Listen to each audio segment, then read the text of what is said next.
Good morning, everyone. Welcome to Druva's LinkedIn Live series, In Cloud We Trust. I'm technology correspondent Lisa Martin. Today's topic is anatomy of ransomware. I have two Druva experts here with me today. Drew Daniels, Druva's Chief Information Security Officer and CIO, is here, and Celeste Kinswood, Senior Product Marketing Manager for Cyber Resilience. They're going to be talking about three things today. The first one is the evolution of ransomware. Then we're going to talk about what we should expect. And as we always do, we're going to leave you with advice and recommendations on what you can do now as this threat continues to evolve. Celeste, let's go ahead and start with you. Ransomware has become a household term, sadly. We are seeing it as one of the fastest growing threats in cybersecurity. Talk to us about the evolution. Absolutely. I think that one of the reasons ransomware is growing so quickly is because it is the single most effective way to monetize illicit access to a network.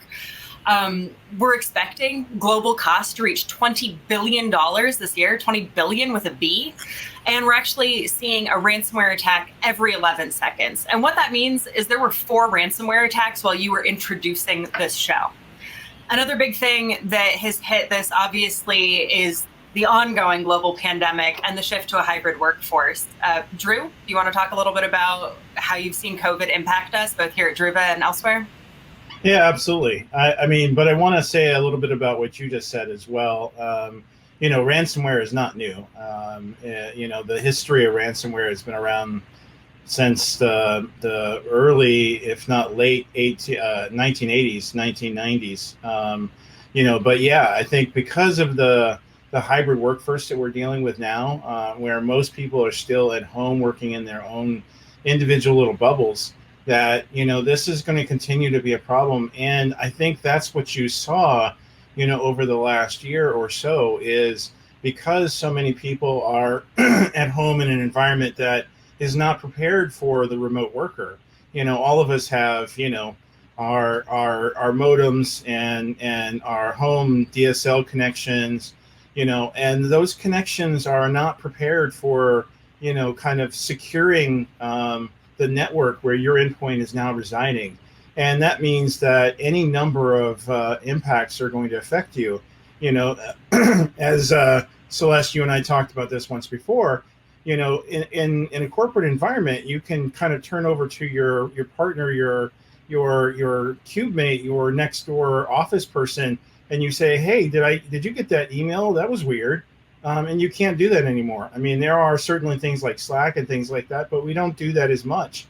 So I think that as long as we're dealing with this disconnected workforce, we're going to continue to struggle with ransomware, because at the end of the day, the user is the one that is the weakest link in a lot of these situations. Absolutely. I think you bring up such a good point about phishing emails. What you mentioned there, oh, I got that email. It was weird. It was fishy, right? 70% of all security incidents in recent studies are originating at the endpoint. And so when those endpoints are scattered across the country, across the globe, in people's living rooms, in people's home offices, there's just such a greater vulnerability to these kinds of attacks. And honestly, we all have experienced it. Your child walks in, your dog walks in, your spouse, significant other walks in. We're also more distracted in this hybrid work from home workforce. So, it is a lot easier for us to click on a link or click on an email or download an attachment, because we're thinking about a handful of other things that we wouldn't normally think about if we were sitting in an office. When we're sitting in an office, you're more focused on your work at that time. But when you're sitting at home, you've got to deal with the myriad of distractions that also can impact you, which, just adds to, the ability to miss an important clue. And we've also talked a number of times this year, Drew, about phishing getting more sophisticated and more personal. And you were telling us an example off air of something that you saw where there was such a minor change that it almost passed by you. So this is something that, and we only hear about, the big ones, but this is something that is becoming more sophisticated, more personal, and harder for those of us that even have some inkling of expertise to detect. Yeah, the example I mentioned to you all off air is, somebody had created a URL for a major bank that had an A in it, and they'd replaced the A with acrylic character that looked like an A. And at least, unless you were really paying attention, you could, if you had both of them side by side, you could tell the difference.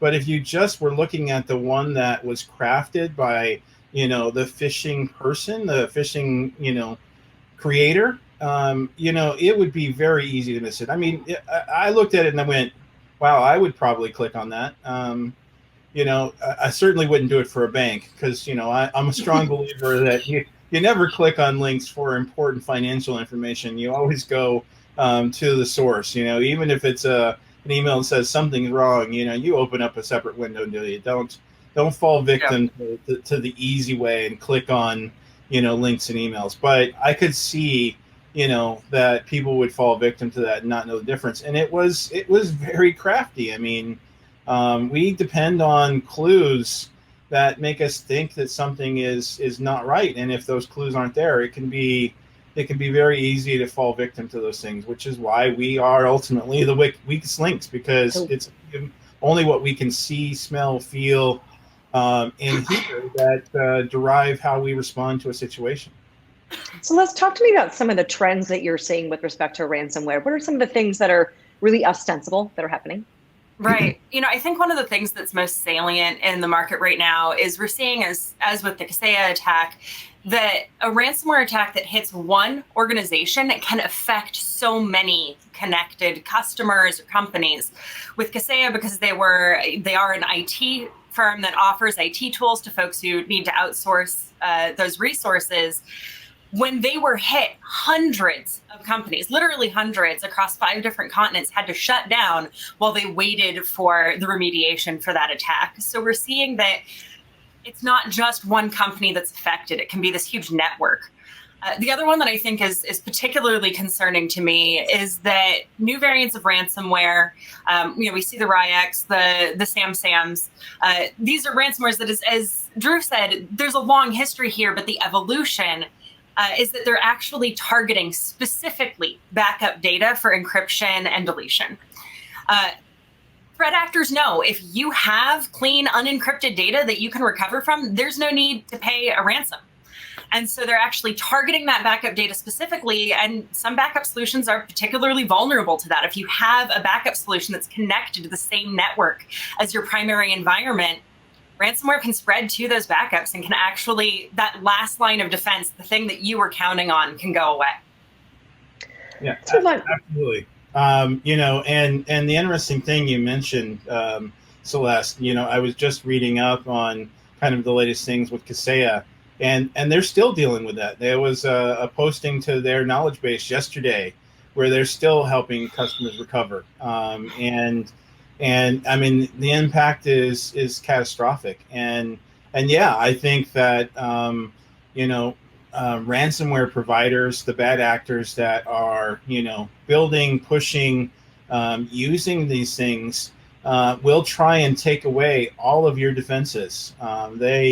They want to put you in a situation where you have no choice but to pay their ransom. And you're right, this is a moneymaker. This is not being used as a political motivated thing. This is not being used to express an opinion or at a particular company for any particular reason. It is all about making money. And you mentioned Kaseya, and that was just about a month ago. And they had warning from the bad actors. They had 7 vulnerabilities that were found, and they had remediated 4 of them. And then the bad actors we're going in. So let's talk about our second topic here about expectations. Celeste, this seems to be just getting worse and worse. As I mentioned, it's now a household term. So this is a matter of when we get hit by ransomware, not if, correct? Absolutely. I think there's a couple things that are driving this. We've talked about the money-making factor here, but it's also the availability of the tools to do this. So, we offer software as a service, and there's this trend of ransomware as a service. So that means that folks who don't necessarily have the technical know-how to create or code their own ransomware can go and buy off the shelf the malicious code that they need to execute these attacks. So they're going to become more widespread as more people try to get in on that money-making game.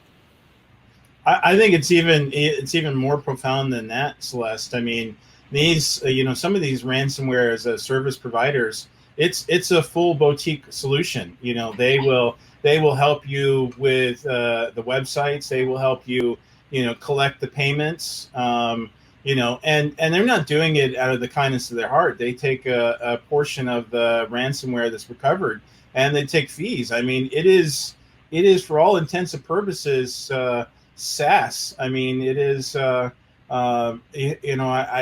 think when I first started dealing with SaaS and ASPs back 20 years ago, I would have never thought that a negative thing like ransomware would be turned into a service. That's just it's mind-boggling, really. Drew, what are some of the things that you think in the next 12 months we're going to see? Obviously, we are still in this hybrid workforce. I think it gives hybrid a whole new name. We think of hybrid cloud, now we're hybrid workforce. But what are some of the things that you think, what can we expect over the next 12 months, and how can companies outsmart those malicious actors who are obviously getting more sophisticated? I think I divided into two things, and some of them are more pessimistic and some of them are more optimistic. From an optimistic standpoint, we've at least I've seen, and I know Celeste has seen this as well, and hopefully many of our listeners have as well. We're starting to see the government and also task force get into addressing the ransomware problem, because it is a profound and cancerous problem that we're having to deal with more and more. And as Celeste mentioned, it's just it's sort of just continuing to go up and to the right, which is bad news for all of us. So I think that over the 12 months, my hope, this is the optimism in me. My hope is that the governments will actually turn some of these memorandums and position papers, these task force, into actual things that can help your average person deal with ransomware, your average company deal with ransomware. From a pessimism standpoint, I think unfortunately we're going to continue to see more of the same.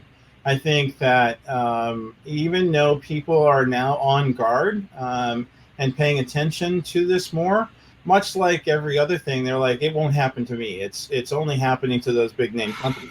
And that is so not true. We have seen it among our own customers. Excuse me. Small companies that are impacted. And I mean, going back to the Kaseya thing, their primary customer base for VSA Core is and was small companies that may not be able to afford an IT person or multiple IT people. So they needed to leverage technology to be able to address some of those support inadequacies, because they just didn't have the ability from a support standpoint to hire and retain all of the talent they needed. So, this does, we hear in the news all of the noteworthy ones, but as Celeste and I both know, we're only hearing, the 1%. We're not hearing the 99%. And all of that is still happening. And anyone can be a victim. So it's absolutely paramount that you think about, as a business owner, as an IT team, you think about how you would address these issues going forward. And it is, Lisa, you said it, and I've said it multiple times. It is not if, it is when. And we need to think about that. I think if we have that mindset, even if we ultimately don't become a victim, if we have that mindset that it could happen to us, and it likely will happen to us, then we're going to put things in place to defend against that. Things like being able to do backups so that you can restore. Now, that's not a magic bullet. That doesn't solve all problems. I mean, there is still exfiltration that happens and things like that that must be also defended against. But you always should make sure that you can recover your critical data. You should know what your critical data is and know how to recover it. Yeah, I think, like you said, Drew, it's great to hope for the best, but you have to plan for the worst. Yeah, unfortunately, that is true. And that's a perfect segue into our third and final topic here, which is advice and recommendations. So we've talked about the challenge, we've talked about the evolution. Drew, you and Drew both gave great examples of the ones that we hear about, but preparing for this, what can organizations do from your lens? So as Drew said, backups are both your last line of defense and your number one best defense, right? But as I mentioned earlier, you need to choose a backup solution that is going to be air-gapped, that's not connected to your primary network. You want to be looking for a backup solution that uses object-based storage. I always talk about ransomware as needing two things to execute, right? It needs a persistent network connection, and it needs a file system to be able to crawl. And many backup solutions offer both of those things. One of the reasons that we've architected Druva in the way that we have is because we don't. We do not have a file system that ransomware can crawl to, and we don't have a network connected environment where it can execute. So I think those things are important, but it's also about having good security hygiene, good security posture within the organization. Drew talked about the need for those prevention pieces, the detection pieces in the primary environment, and that's absolutely true, particularly when we look at access control, right? We have companies who are putting so much effort into making sure that only the right folks can access their primary environment. They've implemented zero trust. But then we see in the backup environment that those same security credentials, those same security access blocks are not in place. And so with that, one of the things that we can do, and one of the things that's so important, is no matter who you're using for backup, make sure that you have multi-factor authentication implemented in your backup solution. Make sure that really, truly only you have access to your data. And best yet, choose a backup solution where you can't get root access, right? We don't want to see ransomware come in, escalate access until it has root access, and then being able again to encrypt or to delete backup data. You want to have a system where you have multi-factor, where there's no root access to the actual backup data, where you're air-gapped, where the architecture is really truly malware resistant. Celeste, can you share an example? I know there's a number, Drew said there's a lot of Druva customers that Druva has helped recover from ransomware attacks, but you had a really interesting one at a very large medical group. Talk to us a little bit about that and how Druva helped.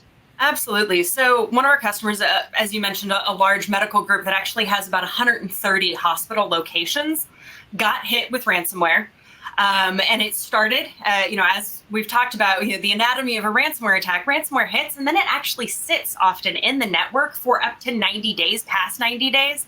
So it's there for 3 months, spreading quietly in the background, right? And so it started with a single point of infection, and then spread over the course of that ransomware incubation period to 7 of their hospital locations. And we were managing some of their hospital locations for backup recovery, and some of their other locations were with an MSP and a competitor for their backup solution. I think the really horrifying thing for them with that was that the locations, I think the 3 locations where they were using a different provider, their data was gone. This was one of those situations where the backup data was deleted and there was nothing they could do to recover it. Whereas with the Druva solution, we had all of their data back to them in a matter of days. And so those locations that we were working with were back to normal. And I think that's a really powerful thing to be able to help our customers with. It's one of the reasons I'm proud to work at Druva. And I hear that story often with customers who've been working with competitors who've lost everything. And then within a matter of days with Druva, they're back to normal operations, which is absolutely critical. Drew, take us out here in our last few minutes with some of the things that you recommend from the lens of the Chief Information Security Officer, the CIO. What should companies be doing? Well, I think Celeste hit a lot of those, but the really big one that I would say is, patch, train your users. Celeste mentioned MFA, multi-factor authentication, but what we saw in one case that I think was particularly interesting, and I can't go into it due to the confidential nature, but in their one case, if you were inside their corporate network, so you were connected from their office, it didn't require MFA even for administrators, because they had seen it as cumbersome and annoying. And this particular customer, that was part of the reason that they were impacted by this, and we helped them recover it. But they had failed to do the fundamental thing that needed to be done, and we need to pay attention to that. We need to think about that. I think that you can balance security and ease of use. You don't have to go to 10 or 0. You can do 5 or 6, and it's going to make you a more difficult victim, and these people will pass you by. I can't overemphasize the training. I run phishing campaigns on a monthly basis, and it can hit anybody in the organization. And what I saw in my own experience is we went from about a 23% failure rate down to about a 7% failure rate by doing those phishing tests. I know some of my peers believe that phishing testing in simulation is not really all that useful, but it really, really is. I think it's so important too, because I get those, right? I'm in your organization. I get those phishing tests and I always forward them, right? I follow company policy. I forward to report phishing. But what was so interesting to me was the other day, I forwarded one that I thought was a test and it wasn't. I was, hey, can you please give us the full email? We need to be able to examine these links. This was likely malicious. And so I was really grateful for the training that I had, because I knew immediately to forward. I said, oh yeah, it's another one of Drew's tests. It's fine. But then, turned out that we actually had an opportunity to block attack within the organization. Yep, training is absolutely critical, and overtraining, I think. Guys, thank you so much for joining me, talking to our audience today about the evolution of ransomware, what we can expect in the next 12 months, and what companies can do. Appreciate your time. Thank you so much for having us. Yes. For Drew Daniels and Celeste Kinswood, I'm Lisa Martin. Thanks for watching. We'll see you in 2 weeks with a new topic.